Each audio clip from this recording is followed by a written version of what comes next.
ನಮಸ್ಕಾರ, ಸುದ್ದಿ ದಿನಕ್ಕೆ ಸ್ವಾಗತ. ನಾನು ರಾಹುಲ್ ದಯಾನ್. ಪ್ರಮುಖ ಸುದ್ದಿಗಳನ್ನ ನೋಡೋಕ್ಕೂ ಮುಂಚೆ ಈ ಕ್ಷಣದ ಹೆಡ್ಲೈನ್ಸ್. ದಲಿತರಿಗೆ ಮೀಸಲಿಟ್ಟ ಹಣವನ್ನು ಗ್ಯಾರಂಟಿ ನುಂಗಿರುವ ಅನುಮಾನ. ಹಂಚಿಕೆಯಾಗಿದ್ದು 332 ಕೋಟಿ ರೂಪಾಯಿ. ಬಿಡುಗಡೆ ಆಗಿದ್ದು ಕೇವಲ 88 ಕೋಟಿ. ಸರ್ಕಾರ ಬಚಾವ್ ಮಾಡಲು ನಿಂತ ದಲಿತ ಸಚಿವರು.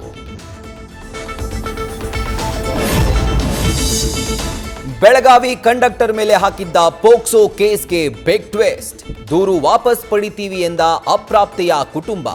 ಇತ್ತ ಎಂಇಎಸ್ ಪುಂಡರ ವಿರುದ್ಧ ಕೆರಳಿದ ಕರವೇ. ಕುಂದಾನಗರಿಯಲ್ಲಿ ಘರ್ಜನೆ. ರೇಣುಕಾಸ್ವಾಮಿ ಕೊಲೆ ಕೇಸ್ನಲ್ಲಿ ಕೋರ್ಟ್ಗೆ ಹಾಜರಾದ 17 ಆರೋಪಿಗಳು. ಚಿಂಗಾರಿ ಬಂಗಾರಿ ಎದುರು ಬದ್ರು, ಮಾತಿಲ್ಲ ಕಥೆ ಇಲ್ಲ. ಇತ್ತ ಆರೋಪಿಗಳಿಗೆ ಅಪ್ರೂವರ್ ಆಗುವಂತೆ ಪೊಲೀಸರ ಒತ್ತಡ ಆರೋಪ. ಶತಮಾನದ ಮಹಾಜಾತ್ರೆ ಸಂಪನ್ನಗೊಳ್ಳಲು ಒಂದೇ ದಿನ ಬಾಕಿ.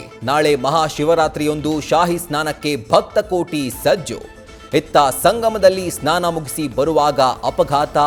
ಬೀದರ್ನ 14 ಮಂದಿಗೆ ಗಾಯ.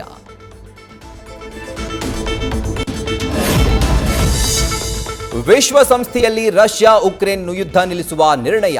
America double game. ರಷ್ಯಾ ಪರ ಉಕ್ರೇನ್ ವಿರುದ್ಧ ವೋಟಿಂಗ್. ಉಕ್ರೇನ್ ಪರ 93 ರಾಷ್ಟ್ರಗಳ ಮತ. ಭಾರತ ತಟಸ್ಥ.